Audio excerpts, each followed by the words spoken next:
ಎಲ್ಲರಿಗೂ ನಮಸ್ಕಾರ. ನಾನು ಶಂಕರ್ ಭಟ್. ನನ್ನ ಹೊಸ ಯೂಟ್ಯೂಬ್ ಚಾನಲ್ ಹೋರಾಟದ ಅಮೃತ.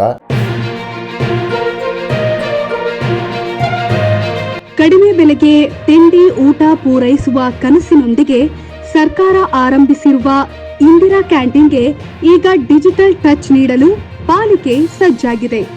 ಇಂದಿರಾ ಕ್ಯಾಂಟೀನ್ಗಳಲ್ಲಿ ಹೋಟೆಲ್, ರೆಸ್ಟೋರೆಂಟ್ಗಳ ರೀತಿ ಡಿಜಿಟಲ್ನಲ್ಲಿ ಆರ್ಡರ್ ಪಡೆಯುವ ವ್ಯವಸ್ಥೆ ಜಾರಿಗೆ ತರಲು ಬಿಬಿಎಂಪಿ ಪ್ಲಾನ್ ಮಾಡ್ತಿದೆ.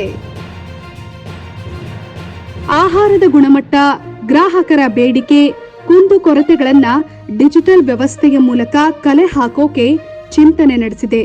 ಬೆಂಗಳೂರಿನ 169 ಇಂದಿರಾ ಕ್ಯಾಂಟೀನ್ಗಳಲ್ಲಿ ಡಿಜಿಟಲ್ ವ್ಯವಸ್ಥೆ ಅಳವಡಿಕೆಗೆ ಸಜ್ಜಾಗಿರೋ ಪಾಲಿಕೆ ಇದೀಗ ಆರ್ಆರ್ ನಗರ ವ್ಯಾಪ್ತಿಯಲ್ಲಿ ಟ್ರಯಲ್ ನಡೆಸಿ ಸಾಧಕ ಬಾಧಕಗಳ ಬಗ್ಗೆ ಮಾಹಿತಿ ಕಲೆ ಹಾಕ್ತಿದೆ.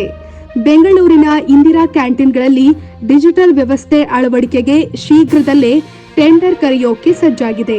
ಸದ್ಯಗಿರುವ ಇಂದಿರಾ ಕ್ಯಾಂಟೀನ್ಗಳಲ್ಲಿ ಆಹಾರದ ಗುಣಮಟ್ಟ, ಗುತ್ತಿಗೆದಾರರ ಸಮಸ್ಯೆಗಳು, ಶುಚಿತ್ವ, ಬೇಡಿಕೆ ಕುರಿತು ದೂರುಗಳು ಬಂದ ಬೆನ್ನಲ್ಲೇ ಡಿಜಿಟಲ್ ತಂತ್ರಜ್ಞಾನದ ಮೊರೆ ಹೋಗಲು ಪಾಲಿಕೆ ಪ್ಲಾನ್ ಮಾಡಿದೆ.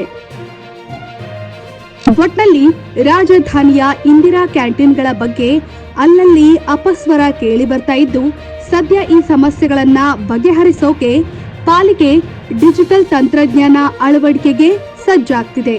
ಸದ್ಯ ಇರೋ ಕ್ಯಾಂಟೀನ್ಗಳ ನಿರ್ವಹಣೆ ವಿಚಾರದಲ್ಲೇ ಹಲವು ಆರೋಪ ಎದುರಿಸ್ತಾ ಇರೋ ಪಾಲಿಕೆ ಡಿಜಿಟಲ್ ತಂತ್ರಜ್ಞಾನದ ಅಳವಡಿಕೆಯಿಂದ ಇಂದಿರಾ ಕ್ಯಾಂಟೀನ್ಗಳ ಗುಣಮಟ್ಟವನ್ನ ಎಷ್ಟರ ಮಟ್ಟಿಗೆ ಸುಧಾರಿಸುತ್ತೆ ಅನ್ನೋದನ್ನ ಕಾದು ನೋಡಬೇಕಿದೆ. ಶೇರ್ ಮಾಡಿ, ಸಬ್ಸ್ಕ್ರೈಬರ್ ಆಗಿ, ಬೆಲ್ ಐಕನ್ ಅನ್ನು ಒತ್ತಲು ಮರೆಯದಿರಿ.